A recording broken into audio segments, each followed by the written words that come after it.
Hi, camera. A day at the park for the Spears family. Did you want us to be on TV? Yeah. Why?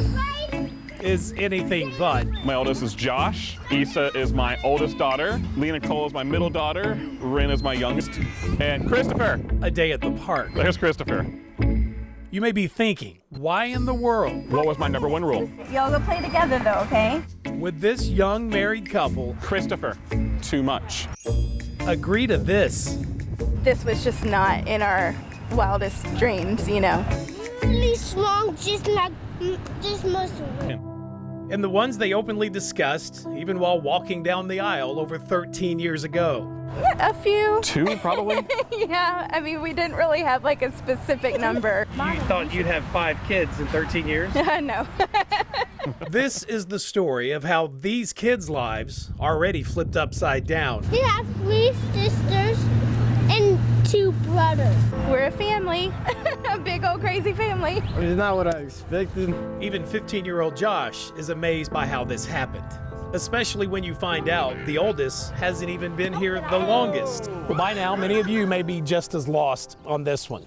Married for 13 years. Josh is 15, but he wasn't the first kid in the family. It sounds like one of those unanswerable ACT math questions. But for Tyler and Sarah, there was really only one answer. They wanted to adopt. Adoption is something that we both always wanted to do at some point. I'm adopted, so it's always been part of our normal to talk about adoption. After first becoming foster parents, Issa then came into their lives in 2013 and was adopted 3 years later, followed by newborns Lena Cole and Rin. That's a good spiral. And then came the one they were certain would be the final member of the Spears family, then 10-year-old Josh. It really came back to God every time. Like, he just sealed that bond with our kiddos. Please welcome Tyler Spears. And it certainly more than qualifies Tyler to now be a recruiter and trainer for Volunteers for Youth Justice and court-appointed special advocates. The children less than 1 year old are the most likely to be abused. Earlier this month, as part of National Child Abuse Prevention Month, he and others spoke about the need for more adult voices for the children. It is a dire situation. And the need for more foster homes and hearts willing to open up just a little bit more. Daddy, Yeah, boo. I'm having an Easter hunt tomorrow. That's exciting.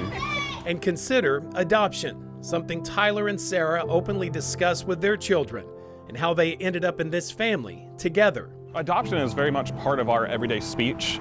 We reference their tummy mamas and Like the time a caseworker called them with surprising news about Issa's tummy mother, Oh, thank you, dear. that Issa had a little brother, Josh is a brother. I'm a brother. barely a year old, born roughly a year prior to that phone call, living in Texas. And then it was like, no, wait, hold on. Now there's this other sweet little nugget. But these children are hurt, and they need adults to care for them. They need adults to be the voice for those children. I can shout from the rooftops, you know, how to advocate for the children, and that helps me feel a little bit better. Like we're still helping.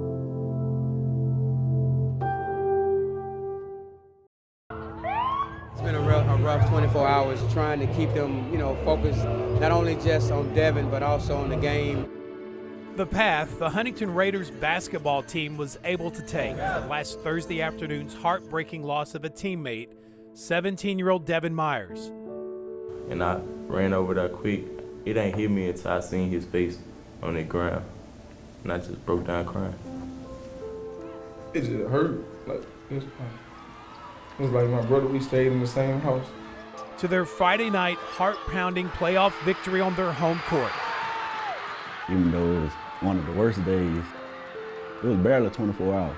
As we lift up Devin and his family, number 30, God, we lift him up to the throne of grace. It took a lot of prayer, I tell you, a lot of prayer, and the good Lord gave me the answer. Head coach Mac Jones admits his Raiders needed more than just his expert coaching for his team and Devin's mother to celebrate cutting down the nets.